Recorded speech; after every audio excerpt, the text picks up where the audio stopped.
अपनी गड्डी तो हमले ਨੂੰ ਲੈ ਕੇ ਬੋਲੇ ਐਜੀਪੀਸੀ ਪ੍ਰਧਾਨ ਕਿਹਾ ਮੇਰੇ ਤੇ ਹਮਲਾ ਗਿਣੀ ਮਿੱਥੀ ਸਾਜ਼ਿਸ਼ ਸਿੱਖਾਂ ਨੂੰ ਆਪਸ ਦੇ ਵਿੱਚ ਲੜਾਉਣ ਦੀ ਕੋਸ਼ਿਸ਼ ਹੈ ਐਸੇ ਹਮਲੇ ਰੋਕਣਾ ਪ੍ਰਬੰਧਕਾਂ ਦੀ ਜ਼ਿੰਮੇਵਾਰੀ ਐਜੀਪੀਸੀ ਪ੍ਰਧਾਨ ਧਾਮੀ ਦੇ ਦਾਅਵੇ ਨੂੰ ਇਨਸਾਫ ਮੋਰਚੇ ਨੇ ਕੀਤਾ ਰੱਦ ਕਿ ਐਜੀਪੀਸੀ ਪ੍ਰਧਾਨ ਨੂੰ ਮੋਰਚੇ ਦੇ ਵਿੱਚ ਆਉਣ ਦਾ ਅਸੀਂ ਨਹੀਂ ਦਿੱਤਾ ਸੀ ਸੱਦਾ ਬਲਕਿ ਪ੍ਰੋਗਰਾਮ ਮੁਲਤਵੀ ਕਰਨ ਦੀ ਕਹੀ ਸੀ ਗੱਲ ਧਾਮੀ ਨੇ ਕੀਤਾ ਸੀ ਦਾਅਵਾ ਮੋਰਚੇ ਦੇ ਸੱਦੇ ਤੇ ਹੀ ਹੋਇਆ ਸੀ ਸ਼ਾਮਲ सुखबीर बादल ने एजीपीसी प्रधान की गड्डी ते होए हमले की की निखेधी क्या यह हमला एजेंसियां की साजिश कमेटी ते सिख संस्थावां नूं कमजोर करने की हो रही है कोशिश कांग्रेस नूं जोरदार झटका दिंदियां मनप्रीत बादल बीजेपी दे विच होए शामिल बोले कांग्रेस दे विच धड़ियां दी सियासत इसे करके क्या अलविदा मनप्रीत बादल दे पार्टी छड्डदे राजा वड़िंग ने बोलिया वड्डा हमला क्या वधिया छुटकारा मिलिया मनप्रीत नूं दस्सिया पैदाइशी सत्ता दा भुखा सीएम दे ऐलान दे बावजूद जीरा शराब फैक्ट्री दे बाहर धरना जारी सांझे मोर्चे दा ऐलान लिखती भरोसा ना मिलण तक जारी रहेगा धरना अंदोलन दौरान दर्ज केस वापस लैण दी भी मंग दिल्ली जंतर मंतर ते ओलंपिक जेतुआं दा प्रदर्शन महिला रैसलर ने कुश्ती संघ दे प्रधान ब्रजभूषण ते लाए सिरक शोषण दे इल्जाम ब्रजभूषण ने खुद नूं दस्सिया बेकसूर न्यूजीलैंड के खिलाफ पंजाब के पुत्र क्रिकेटर शुभमन गिल का कमाल एक रोजा मैच के चढ़िया दोहरा सैकड़ा 149 गेंदां ते बनाईयां 208 दौड़ां कई रिकॉर्ड कीते अपने नाम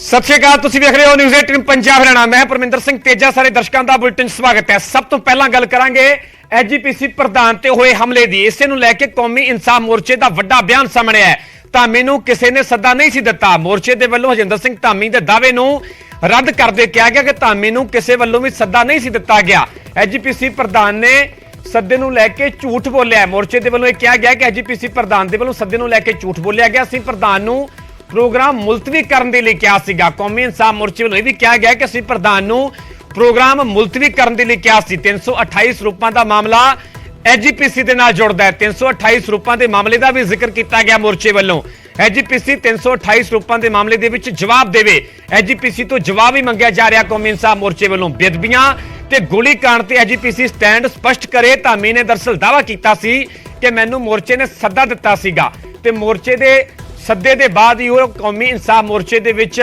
शामिल होने के लिए पहुंचे सन जदों कि उत्थे प्रदर्शनकारियों के वलों हमला बोलिया जाता गड्डी ते कई वार किए जाते हैं गड्डी के शीशे तक तोड़ दिते जाते हैं पर हुण इस दावे नूं रद्द किया गया जो दावा एजीपीसी प्रधान कर रहे हैं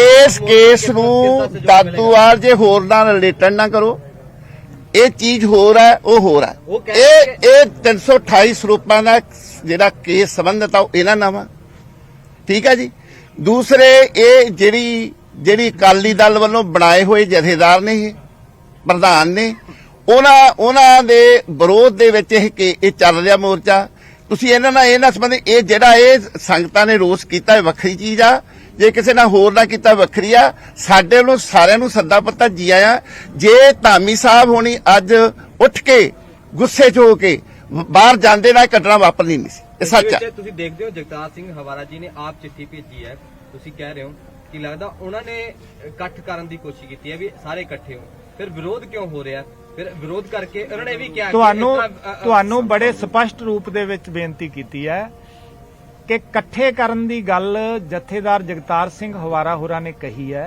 जी पर इकट्ठे उदों होया जांदा हुंदा है जदों आपदी कीती हुई गलती नूं कोई बंदा मन्ने और ओनूं सुधारे ठीक है ना किस गल सैकटरी ने अज चैनल ते बयान दिता और कह रहे थे कि साफ तौर ते कि तुसीं आके हिसाब लो जदों मर्जी एसजीपीसी तो आके 328 रूपा ਅਸੀਂ ਕੋ ਹਿਸਾਬ ਲਈਓ ਹਿਸਾਬ ਜਨਤਕ ਕਰਨ ਦੇਖੋ ਸਵਾਲ ਇਹ ਹੈ ਉਹ ਅੱਜ ਪ੍ਰੈਸ ਕਾਨਫਰੰਸ ਕਰਨ ਦੇ ਨਾਲ ਹੀ ਉਹ ਜਿਹੜੇ इच्छर सिंह जी हैगे है जिन्हां ने वो जांच कीती है वो जांच उन्हां नूं अज हूबहू प्रेस दे सामने रख देनी चाहिदी सी ਠੀਕ ਹੈ ਨਾ।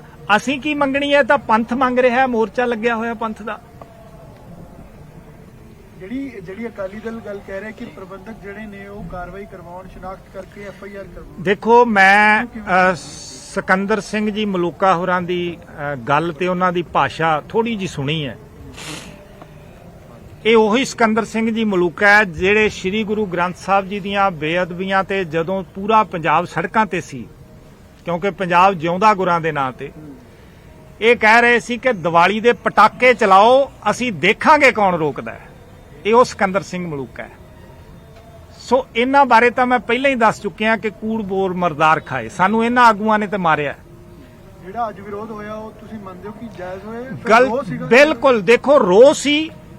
3-4 ਤੁਹਾਨੂੰ ਐਕਸ਼ਨ ਦੱਸ ਦਿੱਤੇ ਆ ਕਿ ਪਹਿਲਾਂ ਉਹਨਾਂ ਨੇ ਪੂਰੀ ਤਰ੍ਹਾਂ, ਪਹਿਲੀ ਗੱਲ ਤਾਂ ਉਹ ਆਪਦਾ ਕਾਰਜ ਪੂਰਾ ਨਹੀਂ ਕਰਕੇ ਆਏ 328 ਸਰੂਪਾਂ ਦੇ ਮਾਮਲੇ ਤੇ। ਦੂਜੀ ਗੱਲ, ਜਦੋਂ ਸਟੇਟ ਸੈਕਟਰੀ ਸਾਹਿਬ ਵੱਲੋਂ ਕਲੀਅਰ ਕੀਤਾ ਗਿਆ ਕਿ ਤੁਸੀਂ ਇਹਨਾਂ ਮੁੱਦਿਆਂ ਦੇ ਉੱਤੇ ਇੱਥੇ ਸਪਸ਼ਟੀਕਰਨ ਦਿਓ, ਉਹਦੇ ਤੇ ਉਹਨਾਂ ਨੇ ਕੋਈ ਠੋਸ ਜਵਾਬ ਨਹੀਂ ਦਿੱਤਾ। ਤੀਸਰੀ ਗੱਲ, ਉਹਨਾਂ ਨੂੰ ਰੋਕਿਆ ਗਿਆ ਸੀਗਾ ਵੀ ਤੁਸੀਂ ਬਹਿ ਜਾਓ, ਕੋਈ 2-3 ਬੰਦੇ ਹੋਰ ਬੋਲਣੇ ਆ, ਉਹਨਾਂ ਦੇ ਵਿੱਚ ਆਕਰੋਸ਼ ਆ, ਉਹ ਤੁਹਾਨੂੰ ਕੁਝ ਗੱਲਾਂ ਕਹਿਣੀਆਂ ਚਾਹੁੰਦੇ ਆ, ਸੁਣ ਲਓ, ਉਦੋਂ ਬਾਅਦ ਅਸੀਂ ਤੁਹਾਨੂੰ ਛੱਡ ਕੇ ਆਵਾਂਗੇ।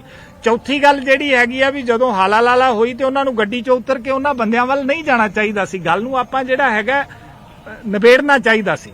ਜਿਹੜੀ ਘਟਨਾ ਹੋਈ ਹੈ ਅਸੀਂ ਇਹਨੂੰ ਬੁਰਾ ਮੰਨਦੇ ਹਾਂ ਔਰ ਅੱਗੇ ਤੋਂ ਅਜਿਹੀ ਘਟਨਾ ਨਾ ਹੋਵੇ। ਦੇਖੋ, ਉਹ ਵੀਡੀਓਜ਼ ਦੇਖ ਕੇ ਸਾਰਿਆਂ ਨਾਲ ਸਲਾਹ ਕਰਕੇ ਉਹ ਬੰਦੇ ਜਿਹੜੇ ਹੈਗੇ ਆ ਉਹਨਾਂ ਨੂੰ ਮੋਰਚੇ ਦੇ ਵਿੱਚ ਪ੍ਰਬੰਧਕਾਂ ਦੇ ਸਾਹਮਣੇ, ਸੰਗਤ ਦੇ ਸਾਹਮਣੇ ਖੜਾ ਕਰਕੇ ਜਿਹੜਾ ਹੈਗਾ ਇਹ ਗੱਲਬਾਤ ਕੀਤੀ ਜਾਏਗੀ ਕਿ ਤੁਸੀਂ ਇਸ ਤਰ੍ਹਾਂ ਕਿਉਂ ਕੀਤਾ, ਕਿਉਂਕਿ ਇਹਦੇ ਨਾਲ ਜਥੇਦਾਰ ਜਗਤਾਰ ਸਿੰਘ ਹਵਾਰਾ ਹੁਰਾਂ ਦੀ ਭਾਵਨਾ ਨੂੰ ਬਹੁਤ ਵੱਡੀ ਠੇਸ ਲੱਗਦੀ ਹੈ, ਜਿਹੜੇ ਕਿ ਇਹ ਚਾਹੁੰਦੇ ਆ ਕਿ ਸਾਰਾ ਪੰਥ ਇਕੱਠਾ ਹੋਵੇ।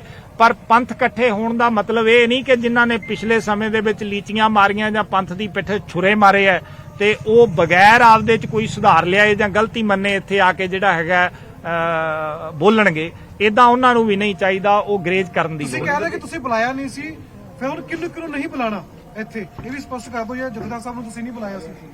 ਦੇਖੋ, ਸਾਰਿਆਂ ਲਈ ਖੁੱਲਾ ਸੱਦਾ ਹੈ। ਜੇ ਸੁਖਬੀਰ ਬਾਦਲ ਕੱਲ ਆਣਾ ਚਾਰ ਤੁਸੀਂ ਆਣ ਦੋਗੇ? ਕਿਉਂਕਿ ਆਮ ਤੌਰ ਤੇ ਇਹ ਸਵਾਲ ਰਹਿੰਦਾ ਕਿ ਕੋਈ ਅਕਾਲੀ, ਕੋਈ ਕਾਂਗਰਸ, ਸੁਖਬੀਰ ਬਾਦਲ ਜੇ ਆਣਾ ਚਾਹਣ ਤਾਂ ਮੋਰਚੇ ਬੈਠਦੇ ਨੇ, ਫਿਰ ਵਿਰੋਧ ਨਹੀਂ ਸੁਖਬੀਰ। ਹੁਣ ਤੁਹਾਨੂੰ ਪੂਰੀ ਘਟਨਾ ਬਾਰੇ ਵਿਸਥਾਰ ਦੇ ਨਾਲ ਰਿਪੋਰਟ ਦੇ ਜ਼ਰੀਏ ਦੱਸਦੇ ਹਾਂ ਕਿ ਆਖਿਰਕਾਰ ਕਿਵੇਂ ਨਿਸ਼ਾਨਾ ਬਣਾਇਆ ਗਿਆ ਹਰਜਿੰਦਰ ਸਿੰਘ ਧਾਮੀ ਨੂੰ। ਉਹਨਾਂ ਦੀ ਗੱਡੀ ਤੇ ਕਈ ਵਾਰ ਕੀਤੇ ਗਏ, ਸ਼ੀਸ਼ੇ ਤੱਕ ਤੋੜ ਦਿੱਤੇ ਗਏ।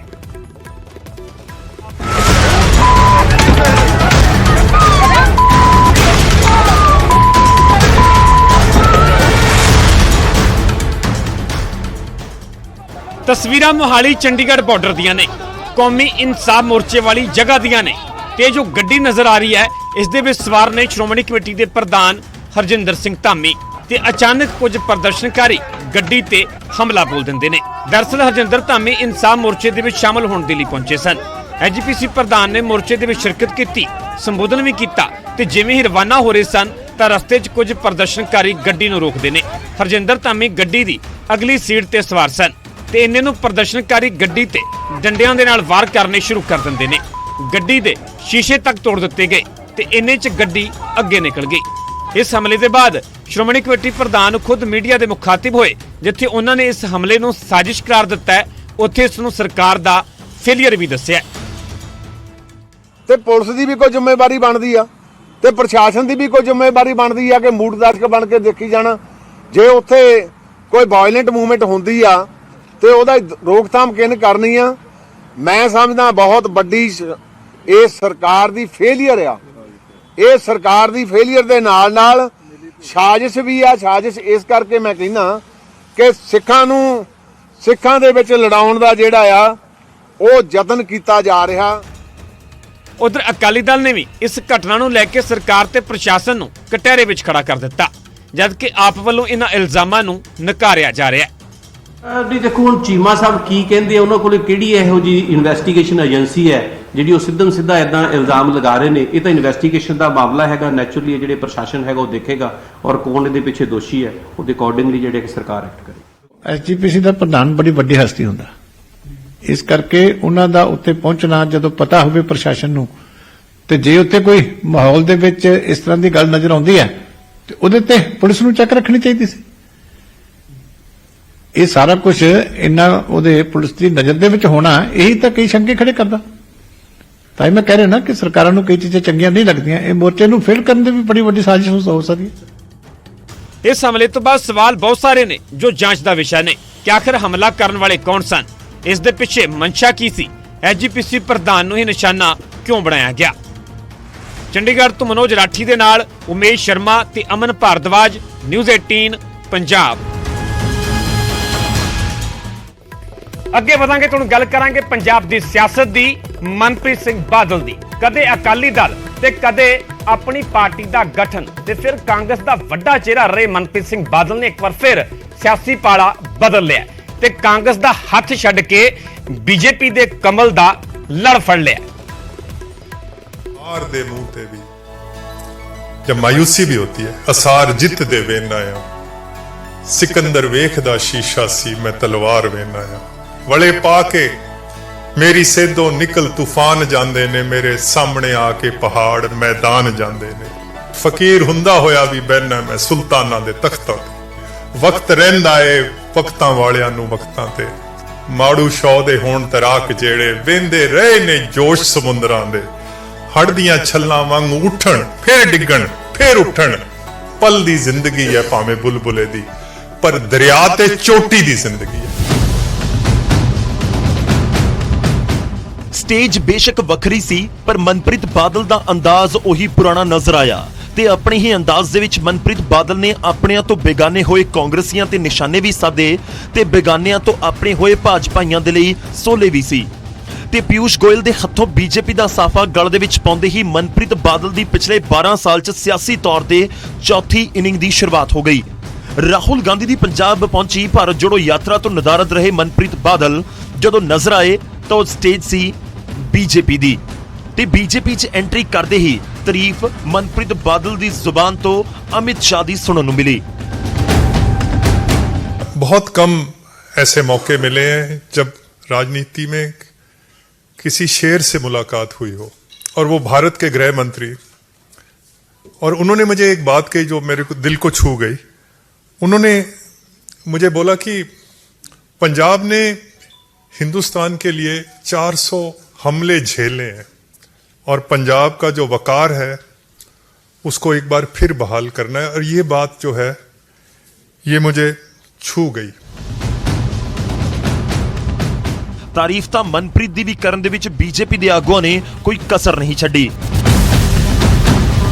अनुभवी राजनीतिक नेता जो बहुत बैलेंस्ड, स्टडीड और देशहित को सर्वोप्रिय रखते हुए निर्णय लेने में अग्रसर रहते थे। मेरा विश्वास है कि आपके आने से भारतीय जनता पार्टी मजबूत होगी, पंजाब में भी, देश में भी। ਕਾਂਗਰਸ ਨੂੰ ਛੱਡਣ ਤੋਂ ਪਹਿਲਾਂ ਮਨਪ੍ਰੀਤ ਬਾਦਲ ਨੇ ਰਾਹੁਲ ਗਾਂਧੀ ਦੇ ਨਾਮ ਚਿੱਠੀ ਲਿਖ ਕੇ ਕਾਂਗਰਸ ਤੋਂ ਅਸਤੀਫਾ ਵੀ ਦਿੱਤਾ ਤੇ ਤੰਜ ਵੀ ਕਸੇ। ਉਹਨਾਂ ਨੇ ਆਪਣੀ ਚਿੱਠੀ ਦੇ ਵਿੱਚ ਜ਼ਿਕਰ ਕੀਤਾ, ਮੈਨੂੰ ਪਾਰਟੀ 'ਚ ਪੰਜਾਬ ਦੀ ਮਾਲੀ ਹਾਲਤ ਦੇ ਲਈ ਜ਼ਿੰਮੇਵਾਰ ਠਹਿਰਾਇਆ ਗਿਆ। ਮੈਂ ਇਕੱਲਿਆਂ ਹੀ ਪੰਜਾਬ ਦੇ ਖਜ਼ਾਨੇ 'ਚ 50,000 ਕਰੋੜ ਰੁਪਏ ਜੋੜੇ। ਜਿਸ ਤਰ੍ਹਾਂ ਨਾਲ ਪਾਰਟੀ ਨੇ ਪੰਜਾਬ ਨੂੰ ਲੈ ਕੇ ਫੈਸਲੇ ਲਏ ਉਹ ਬੇहद ਨਿਰਾਸ਼ਾਜਨਕ ਸਨ। ਜਿਨ੍ਹਾਂ ਲੋਕਾਂ ਨੂੰ ਹਾਈ ਕਮਾਨ ਨੇ ਪੰਜਾਬ ਦੀ ਜ਼ਿੰਮੇਵਾਰੀ ਸੌਂਪੀ ਉਹਨਾਂ ਨੇ ਹੀ ਪਾਰਟੀ ਨੂੰ ਤਬਾਹ ਕਰ ਦਿੱਤਾ। ਇਹਨਾਂ ਨੇ ਅੰਦਰੂਨੀ ਕਲੇਸ਼ ਨੂੰ ਦੂਰ ਕਰਨ ਦੀ ਥਾਂ ਕਲੇਸ਼ ਨੂੰ ਹੋਰ ਵਧਾਇਆ। ਅਜਿਹਾ ਲੱਗਦਾ ਸੀ ਕਿ ਇਹਨਾਂ ਨੇ ਕਿਸੇ ਪਾਲਿਸੀ ਦੇ ਤਹਿਤ ਪਾਰਟੀ ਦੇ ਸਭ ਤੋਂ ਖਰਾਬ ਲੋਕਾਂ ਨੂੰ ਹੋਰ ਮਜ਼ਬੂਤ ਕੀਤਾ। ਪਾਰਟੀ ਦੇ ਮੌਜੂਦਾ ਕਲਚਰ ਤੇ ਢਾਂਚੇ ਦਾ ਮੈਂ ਹਿੱਸਾ ਨਹੀਂ ਰਹਿ ਸਕਦਾ। How can you operate in a party which is at war with itself? Congress के हर स्टेट में यही हाल है। हम सियासत करते हैं मुल्क के लिए, कोई कुछ ना कुछ अपनी कौम के लिए करेंगे, तो ये वजह है कि कांग्रेस जो छोड़ने की नौबत पड़ी कि हमने धड़ों की सियासत थोड़ी करनी है कि एक हम जिस धड़े में है वो धड़ा आगे आए। ਮਨਪ੍ਰੀਤ ਬਾਦਲ 5 ਵਾਰ ਵਿਧਾਨ ਸਭਾ ਚੋਣਾਂ ਜਿੱਤ ਚੁੱਕੇ ਨੇ। 2010 ਦੇ ਵਿੱਚ ਉਹਨਾਂ ਨੇ ਅਕਾਲੀ ਦਲ ਛੱਡ ਕੇ ਨਵੀਂ party People's Party of Punjab ਬਣਾਈ। 2015 ਦੇ ਵਿੱਚ ਕਾਂਗਰਸ ਦੇ ਵਿੱਚ ਪੀਪੀਪੀ ਦਾ ਰਲੇਵਾਂ ਕਰ ਦਿੱਤਾ ਤਾਂ ਹੁਣ ਕਾਂਗਰਸ ਛੱਡ ਕੇ ਬੀਜੇਪੀ ਦੇ ਹੋ ਗਏ ਨੇ।